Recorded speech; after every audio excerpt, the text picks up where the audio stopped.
இன்றைக்கு காங்கிரஸ் உடைய கூட்டத்திலேயே வந்து தாவேகாவோட சேர்ந்தா நல்லதுன்னு பேசிட்டு இருக்காங்களா சார்? எதுல காங்கிரஸ் கூட்டம்? ஆமா சார், செய்திகள் வந்துச்சு பாக்கலையா நீங்க? காங்கிரஸ் உடைய கூட்டங்கள்ல திமுக வந்து நம்மள மதிக்கலன்னா நம்ம ஏன் தமிழக வெற்றி கழகத்தோட கூட்டணி போக கூடாதுன்னு சொல்லிட்டு அங்க இருக்கக்கூடிய நிர்வாகிகள் பேசுறாங்களா சார்? செய்திகள் வந்திருக்கு சார், நான் வேணா செய்தி அனுப்புறேன், போடுங்க. ஈழத்தமிழர்களுக்காக போராட்டம் நடத்தியவர் விஜய் அமதானே?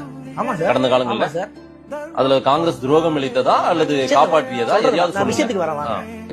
இப்படிலாம் திமுக அப்படிப்பட்ட காங்கிரஸ் வருதுன்னு பேசுறதையே பெருமையா நினைச்சுக்கிறீங்க நீங்க. விஜய் நிறைய தடவை உங்க சந்திச்சாரா?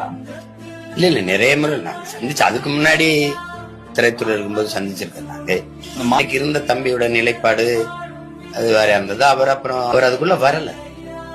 இப்ப கண்ணு முன்னாடி லட்சக்கணக்காய் இன மக்கள் கொன்றொழிக்கப்பட்டது, ஒரு தேசிய இனம் தனக்கென்று ஒரு தேச விடுதலைக்கு போராடியதுங்கிறது ஒரு வரலாற்று பெரும் முன்னெடுப்பு.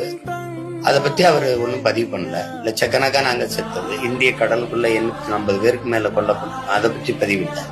கணக்கில்லாத வளக்கொள்ளை, தாய் நிலம் வந்து பறிபோய்கிட்டு இருக்கு, நில வளம் எல்லாம், அதை பத்தி ஒண்ணுமே பேசல. அவர் எடுத்தோன்னே பெரியார் கொள்கை வழிகாட்டின்னு சொல்லிட்டாப்ல.